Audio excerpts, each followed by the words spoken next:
Studenti Fakulteta političkih znanosti pokrenuli su projekt Ja mogu sve.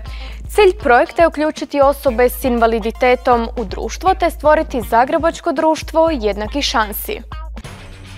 Ako ste osoba s invaliditetom ili imate osobu s invaliditetom u obiteljskom ili prijateljskom krugu, a na internetu ste nabasali na stranicu pod nazivom Mogu sve, na pravom ste mjestu. Naime, riječ je o novom studentskom projektu koji želi dokazati da svi mogu sve.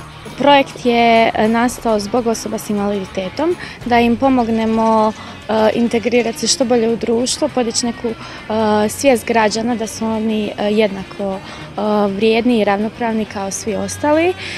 Također u Hrvatskoj još ne postoji nijedna stranica koja bi objedinila sve osobe s invaliditetom, udruge, a pogotovo skupila zakone koji su rašireni na brojnim drugim stranicama. Nam je to cilj da sve sakupimo i da tako olakšamo osobama s invaliditetom.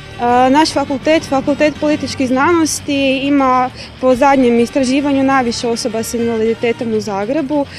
Imamo računalo za slijepe osobe, imamo lift i u svakom slučaju smatram da bi fakulteti trebali na neki način približiti osobama sa invaliditetom, dakle ne samo zgradu kao takvu, nego im omogućiti da kroz prijateljstva sa različitim asistentima im bude lakše u životu i da imaju bolji pristup informacijama.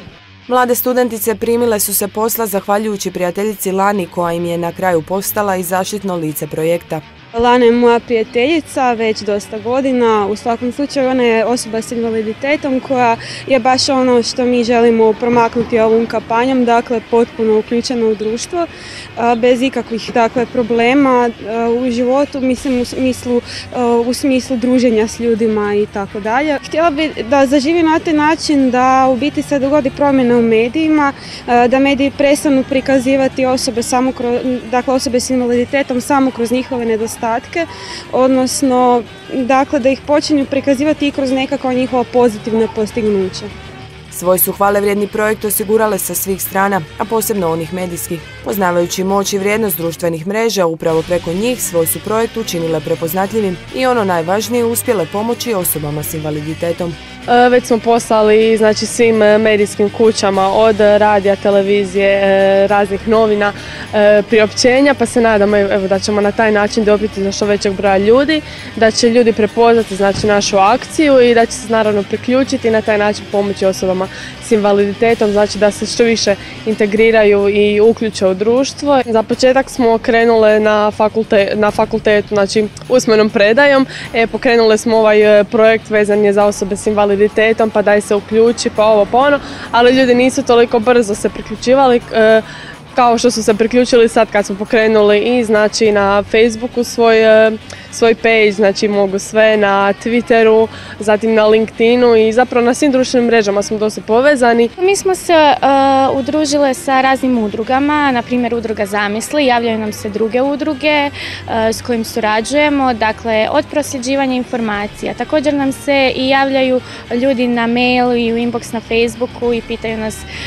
razne pitanja, te ih mi pokušamo usmjeriti ako i mi ne možemo pomoći u neku drugu udrugu koja ima mogućnost im dati to što im treba.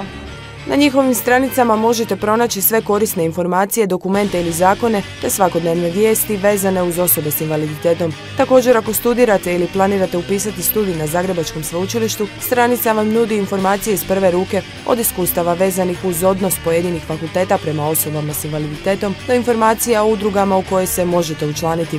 Ja sam imala izlaganje o prikazivanju djece s invaliditetom u medijima na jednom kolegiju i shvatila sam da ljudi zapravo ne znaju puno toga o osobama s invaliditetom, a ni osobe s invaliditetom sami, jer sam ja osoba s invaliditetom i kad sam došla na faks isto sam bila u jednu ruku izgubljena, jer da nije bilo kolegice koja mi nije sve rekla koja su moja prava, ne bi ih ni ovako znala. Da mogu sve dokazale su odavno, a sada im jedino preostaje da dokažu da uz njihovu pomoć osobe s invaliditetom mogu i više od toga.